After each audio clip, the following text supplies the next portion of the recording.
గౌరవనీయులు ఆంధ్రప్రదేశ్ ఉప ముఖ్యమంత్రి గారు శ్రీ కొణిదెల పవన్ కళ్యాణ్ గారు గత కొద్ది రోజుల క్రితం చాలా రోషంగా చాలా ఉద్వేగంతో మీరు ప్రశ్నించరా, మీరు పోరాడరా అన్నట్లుగా తెలుగు ప్రజలకు పిలుపునిచ్చినట్లుగా అది కొంచెం గందరగోళాన్ని సృష్టిస్తూ, ముఖ్యంగా ఎక్కడ ఒక మతపరమైనటువంటి, ముఖ్యంగా ఆంధ్రప్రదేశ్, తెలంగాణ, తమిళనాడు, కర్ణాటకల్లో మాత్రమే కాకుండా, అంటే దక్షిణాది మాత్రమే కాకుండా ఉత్తరాదిలో సైతము ఎక్కువ మంది కలియుగ దైవంగా భావించేటటువంటి తిరుమల వెంకటేశ్వరుని యొక్క గుడిలో లేకపోతే మందిరంలో ప్రసాదంగా పంచిపెడుతున్నటువంటి లడ్డూలో మరి జంతు కొవ్వు కలిసింది అన్న వార్తను ఉపయోగించుకుని బీజేపీ ఏ విధంగా అయితే రాముణ్ణి ఉపయోగించుకుని ఉత్తరాదిన హిందువులకు,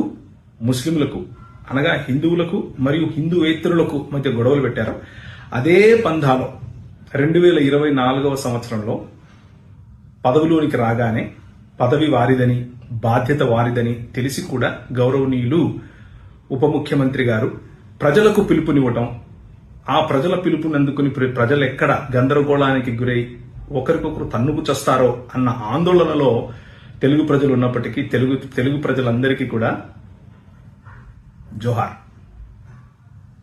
మీ సహనం, మీ యొక్క ఐక్యతను గురించినటువంటి పాఠం మన తెలుగు రాష్ట్రాల్లో ఉన్నటువంటి నాయకులందరూ నేర్చుకుంటే ఎంత బాగుంటుంది. ఇప్పుడున్నటువంటి పదవిలో ఉన్నటువంటి వారికి, పదవి పోగొట్టుకున్నటువంటి వారికి మధ్యలో 100 ఉండొచ్చు, 1,00,000 ఉండొచ్చు, కక్షలు ఉండొచ్చు, రాజకీయ పోటీ ఉండొచ్చు.